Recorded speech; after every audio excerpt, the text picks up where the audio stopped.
10 exercises that damage your knees and spine the most after 40. Unfortunately, due to lack of proper guidance, many people end up repeating movements daily that seem harmless, but are destroying knees and compressing vertebrae day after day. And the worst part, discomfort in the knees and spine starts with minor symptoms. A click here, a twinge there. Over time, the consequences tighten and limit your training, and even simple daily activities begin to suffer because of it. And no, this has nothing to do with age or a weak body. The problem is precisely certain exercises that overload tendons, ligaments, and joints, which naturally lose some resistance as the years pass. So today you'll see 10 exercises that damage your knees and spine the most after 40 years of age, and I'll also give you a smarter alternative to replace each one and avoid injuries. Stay attentive until the end, because exercise number 5 is the most harmful of all.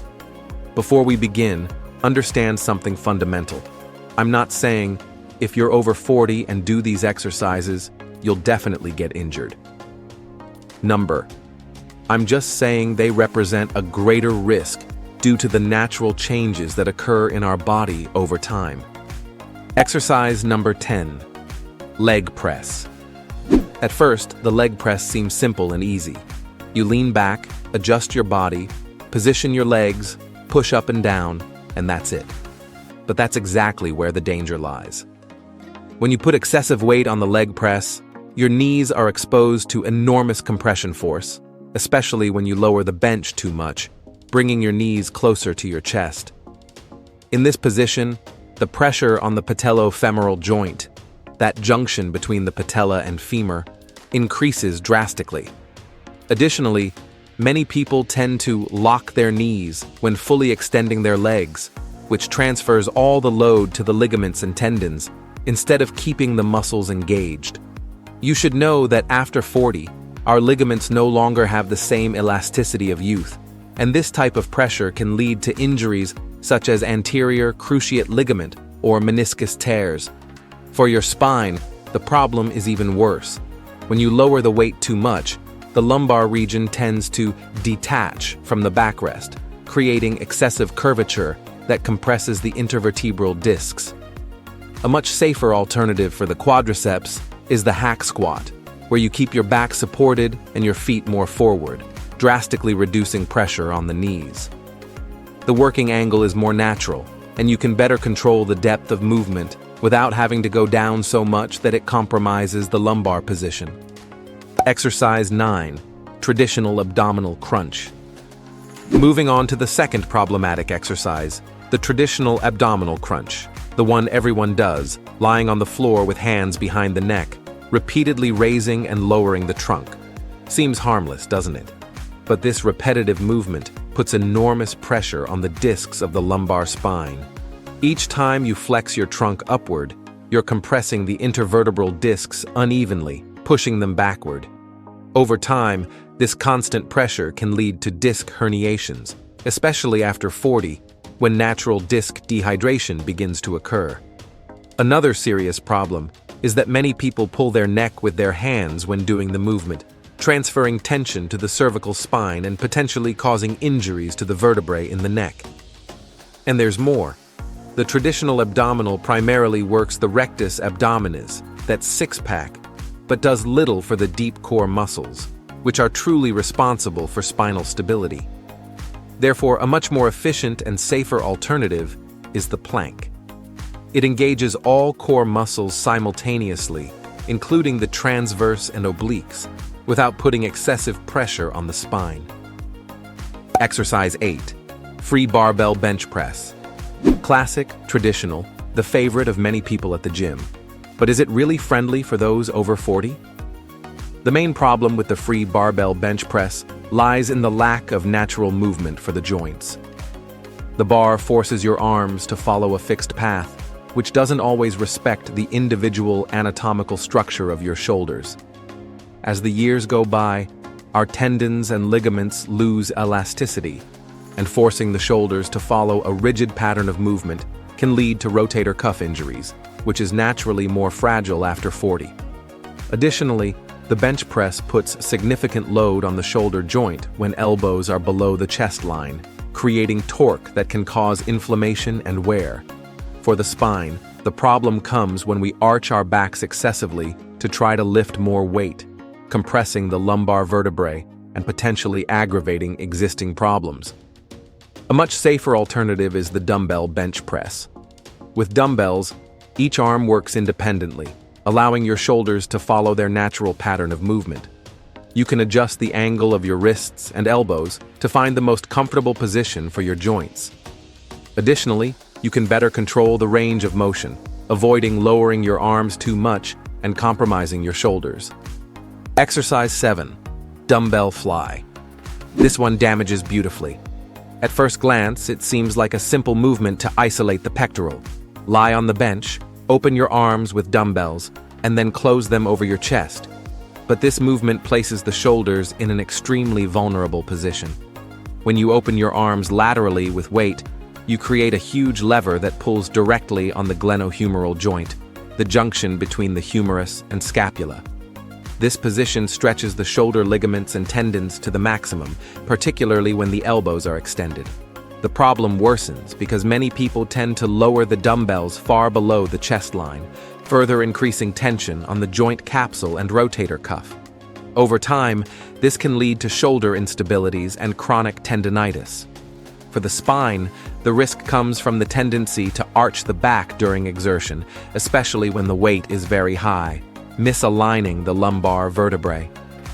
A much safer alternative is the cable or machine fly. With cables, you can maintain constant tension on the pectoral without putting the shoulders in that extreme stretching position. The path of movement is more controlled, and you can perfectly adjust the angle to respect your joint limits. Exercise 6. Behind the neck barbell press. This exercise was once very popular in old gyms, but today we know it represents one of the biggest risks to shoulder health. When you lower the bar behind your head, your shoulders are forced into extreme external rotation combined with abduction. Basically, you're placing your joint at the limit of its natural range. This position compresses the subacromial space where important tendons like the supraspinatus, part of the rotator cuff, pass through. Over time, this repetitive friction can cause impingement syndrome, a painful condition where tendons become inflamed and worn. To make matters worse, the position of the bar behind the head requires excessive extension of the cervical spine, overloading the neck vertebrae. And if you don't have good mobility in your shoulders, something common after 40, you'll tend to compensate even more with your spine, increasing the risks. A much safer alternative is the front dumbbell press. In this exercise, you lift the dumbbells from shoulder height in a movement that respects the natural mechanics of the joint much more. You can adjust the angle of your hands and arms to find the most comfortable position without forcing sensitive structures. Exercise 5. Front dumbbell raise. This simple movement, when done incorrectly or with excessive weight, can be devastating for the shoulders. The main problem lies in the pure frontal raise mechanism, which isolates the anterior deltoid too much, creating an imbalance with the other portions of the shoulder. This muscular imbalance, over time, can alter the biomechanics of the glenohumeral joint, leading to instabilities and possible injuries. Additionally, when you raise your arms in front with weight, the biceps tendon is subjected to great tension, which can cause painful tendinitis. Another critical point is that many people end up using body momentum to lift heavier weights, transferring tension to the lumbar and cervical regions of the spine. The repetition of this movement pattern with overload can compromise the intervertebral discs and paravertebral musculature. I sincerely wouldn't even worry about a substitute for the front dumbbell raise, as you'll already activate your anterior deltoid plenty when training chest, and you'll also already have shoulder press in your workout, already providing more than enough stimulation for anterior deltoid development, thus making the front dumbbell raise dispensable. Exercise 4. Diamond push-up. You've probably seen it. It's that push-up where you position your hands close to each other, forming a diamond with your index fingers and thumbs. It's excellent for working the triceps, no denying that. However, there's also no denying the extreme pressure on the wrists and elbows. The hand position forces the wrists into an unnatural angle, compressing the median nerve and increasing the risk of developing problems such as carpal tunnel syndrome. For the elbows, the stress is no less. The closed angle between the arms drastically increases the compressive force on the joint, potentially leading to epicondylitis, also known as tennis elbow, or even bursitis. And it doesn't stop there. The diamond position also forces your shoulders to rotate internally excessively, putting the rotator cuff tendons at risk. To work the triceps, you have thousands of better options. One of them is the rope triceps pushdown. This exercise allows you to work the triceps with similar intensity, but without placing your joints in extreme positions. You can perfectly adjust the height of the pulley and the position of your body to find the most comfortable angle for your elbows and shoulders. The rope allows a natural rotation of the wrists during the movement, drastically reducing stress on these joints. Additionally, the constant tension offered by the cable will help even more with hypertrophy. Exercise 3. Behind the neck pull down. Nowadays, this movement is no longer so popular, and for good reasons. In the behind the neck pull down, you pull the bar down behind your neck, forcing your shoulders into extreme external rotation combined with maximum abduction. This position puts enormous stress on the shoulder joint, especially on the rotator cuff, which already tends to suffer wear with age. When you pull the weight behind your head, the head of the humerus is pushed against the acromion, reducing the subacromial space where important tendons pass. This repetitive friction can cause impingement syndrome and chronic tendinitis, painful conditions that are difficult to recover from, especially after 40, when tissue regeneration is naturally slower. For the cervical spine, the impact is equally concerning. To get the bar to pass behind your head, you need to project your chin forward and hyperextend your neck, compressing the cervical vertebrae and potentially irritating nerves that exit the spinal cord. This position repeated numerous times can accelerate the degeneration of cervical discs and contribute to hernias in this region. Additionally, many people end up excessively arching the lumbar spine to compensate for lack of mobility in the shoulders, transferring tension to the lower back region. A much safer alternative is the front pull-down. In this exercise, you pull the bar toward your chest, keeping your elbows aligned with your trunk. This position respects the natural biomechanics of your shoulders much more, allowing the scapula to move in the correct pattern during the movement without forcing extreme rotations of the glenohumeral joint. The front pull-down works the back muscles, latissimus dorsi, trapezius, and rhomboids just as well, but without putting your shoulders and cervical spine at risk. You still get excellent muscle activation and load progression, building strong and defined back without compromising your joints. Exercise 2. Traditional deadlift. Undoubtedly one of the most complete exercises in weight training, but also one of the most technical and potentially dangerous for the spine after 40. In the traditional deadlift, you bend down to pick up a bar from the floor, keeping your legs relatively extended and your back straight. The problem lies in the enormous compressive load this movement places on the intervertebral discs of the lumbar region. When you lean forward with weight, the pressure on the discs increases exponentially, potentially reaching several times your body weight plus the weight of the bar.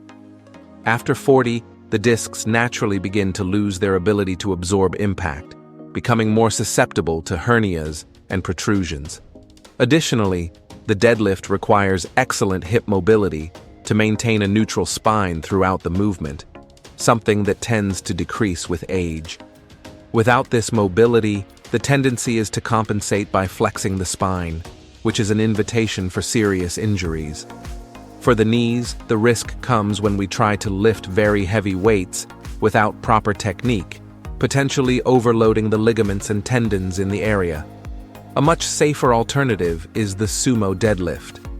In this variation, you position your feet wider apart and pointed outward, lowering yourself with more flexed knees and a more vertical spine. This position drastically reduces the load on the lumbar region, transferring more work to the quadriceps and adductors. With a more vertical spine, the pressure on the intervertebral discs is much less, significantly reducing the risk of injuries. The sumo deadlift still works the same main muscle groups: hamstrings, glutes, and spinal erectors, but in a much more friendly way for those over 40. Exercise 1. Smith machine squat. At first glance, the Smith machine seems like a safer option for squats, since the bar follows a fixed path and you don't have to worry about balance. But that's exactly where the danger lies. When you squat in the Smith machine, the fixed trajectory of the bar forces your body to follow a movement pattern that may not be natural for your individual anatomical structure. This can put disproportionate pressure on the knees, especially on the patellofemoral joint. The guided bar also limits the activation of stabilizing muscles, which are fundamental for protecting the joints during loaded movements. For the spine, the problem is even more serious.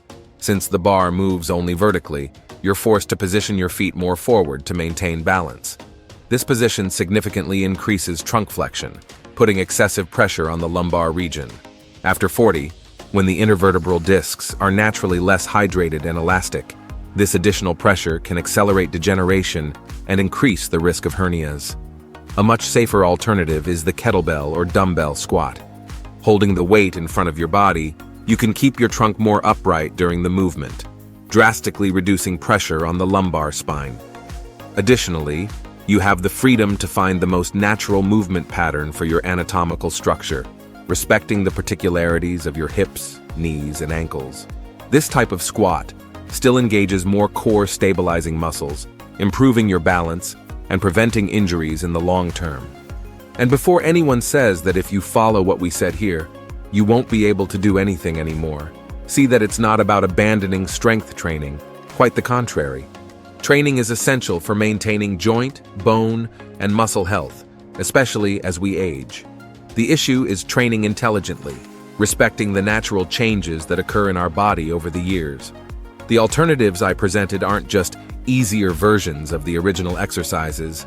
In many cases, they're equally or even more efficient for developing strength and hypertrophy, with the advantage of preserving your joints in the long term. Remember, the best workout isn't the most intense or painful, but the one you can maintain consistently for years, without injuries that force you to stop.